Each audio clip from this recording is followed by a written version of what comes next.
विद्यार्थियों, आज हम हिंदी व्याकरण के सबसे मुख्य विषय उच्चारण स्थान को पढ़ेंगे और समझने का प्रयास करेंगे। यह विषय बहुत ज्यादा महत्वपूर्ण है। यह आपको आजीवन काम आएगा।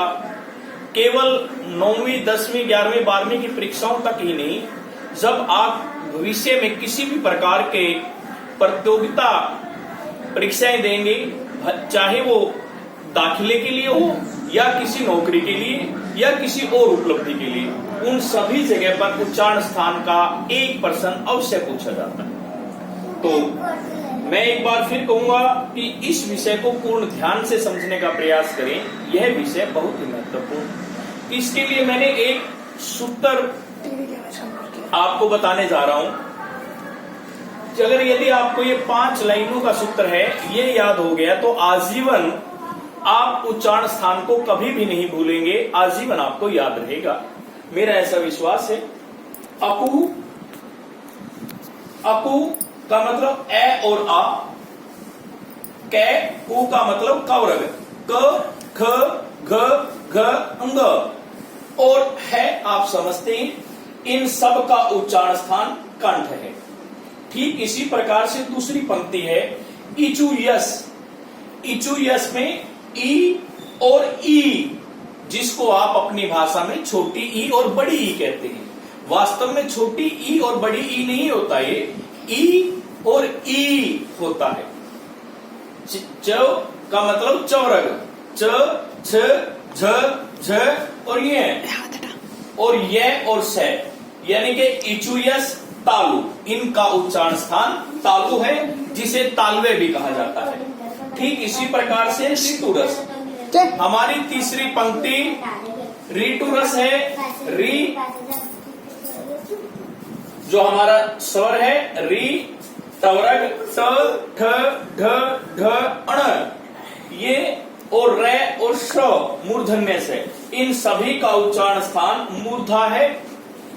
ठीक इसी प्रकार से तुलस, तुलस में तवरग, त, थ, ध, ध, न, ल और स, इन सभी वर्णों का उच्चारण स्थान दंत है, जिसे हम दंते भी कहते हैं। इसी प्रकार से उपु, 5वीं और अंतिम पंक्ति, ये है उपु।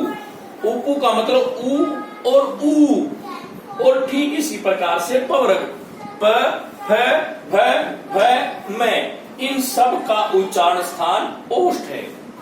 अब इन 5 पंक्तियों के आधार पर आगे वाला निकल जाएगा। जैसे हमें पता है ए और ऐ जो स्वरों में रह गए थे, ए और ऐ, ए बनता है ए प्लस ई। ए का उच्चारण स्थान देखेंगे हम क्या है, ए का उच्चारण स्थान है कंठ और ई का उच्चारण स्थान है तालु। ऊपर वाली पंक्तियों से ही मिल गया हमें कंठ तालु। ठीक इसी प्रकार से ओ, औ, ए का उच्चारण ए प्लस उ से बनता है ओ, ए प्लस उ से बनता है ओ।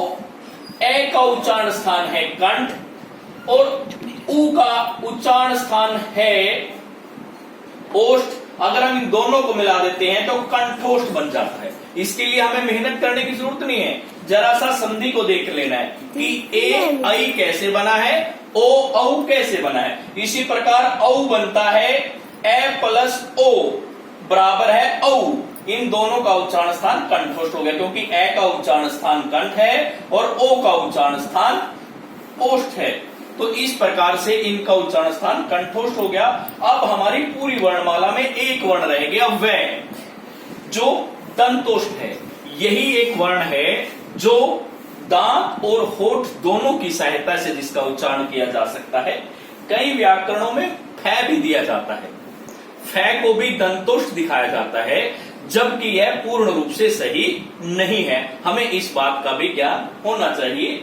मुझे आशा है कि आज पढ़ाए गए इस विषय को आप अच्छी तरह समझ गए होंगे और इसका बार बार अभ्यास करेंगे तो मुझे विश्वास है कि आपका ये विषय आजीवन आपको कंठस्थ हो जाएगा। क्योंकि हम जो चीज बार बार रटत करते हैं, रट्टा मार के पढ़ते हैं, याद करते हैं, वो भूल जाते हैं। इसके विपरीत जब हम किसी विषय को अपने सूत्र में बांध लेते हैं तो वह सूत्र हमें याद करने की आवश्यकता होती है और पूरा का पूरा विषय हमें याद हो जाता है।